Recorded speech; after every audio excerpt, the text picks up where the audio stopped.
ఇసుకపై నిర్మించిన ఆలయమైన 1000 ఏళ్లుగా నిలబడి ఉంది. ఇది ఎలా సాధ్యమైంది? సముద్రం మధ్యలో, తుఫాన్ల మధ్యలో కూడా కదలకుండా నిలిచిన ఈ అద్భుతం వెనుక ఉన్న రహస్యం ఏమిటి? ఇది సాధారణ ఆలయం కాదు, ఇది రామేశ్వర ఆలయం. భక్తి, శాస్త్రం మరియు ఇంజనీరింగ్ కలిసిన ఒక మహా అద్భుతం. తమిళనాడులోని రామనాథస్వామి ఆలయం భారతదేశంలోని అత్యంత పవిత్రమైన శివక్షేత్రాలలో ఒకటి. ఇది రామేశ్వరం అనే ద్వీపంలో ఉంది. పురాణాల ప్రకారం శ్రీరాముడు లంక యుద్ధానికి వెళ్లే ముందు ఇక్కడ శివలింగాన్ని ప్రతిష్ఠించి పూజించాడు. ఇదే ఈ ఆలయానికి రామేశ్వరం అనే పేరు రావడానికి కారణం. ఇది రామాయణంతో నేరుగా సంబంధం ఉన్న పవిత్ర స్థలం. ఇక్కడ నుంచి లంకకు వెళ్లడానికి రామసేతు నిర్మించబడిందని విశ్వాసం. ఈ ఆలయం ప్రత్యేకతలు వింటే షాక్ అవుతారు. ఇది ఇసుకపై నిర్మించబడింది.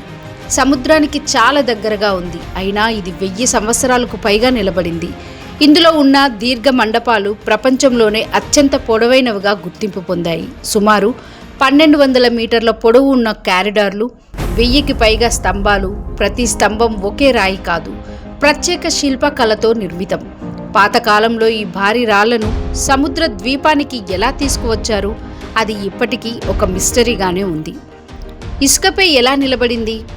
సాధారణంగా ఇసుకపై నిర్మాణం చేయడం చాలా కష్టం, కానీ ఈ ఆలయం శతాబ్దాలుగా కదలకుండా ఉంది. పురాతన ఇంజనీర్లు భూమి లోపల నిర్మాణాన్ని అర్థం చేసుకుని ప్రత్యేక పద్ధతిలో ఫౌండేషన్ వేసినట్టు భావిస్తున్నారు.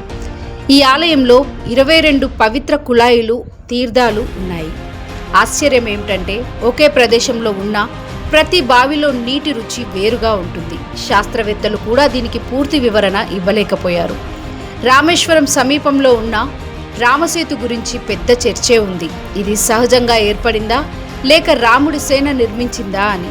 శాటిలైట్ చిత్రాల్లో ఇది స్పష్టంగా కనిపించడం వల్ల ఈ రహస్యం ఇంకా పెరుగుతూనే ఉంది.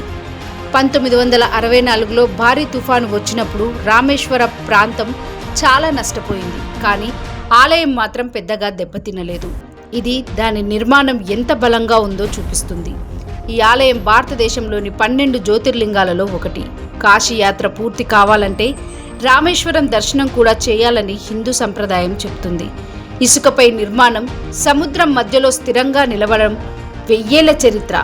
ఇది కేవలం ఆలయం కాదు, మన పూర్వీకుల జ్ఞానం, భక్తి మరియు శాస్త్ర విజ్ఞానానికి నిలువెత్తు సాక్ష్యం.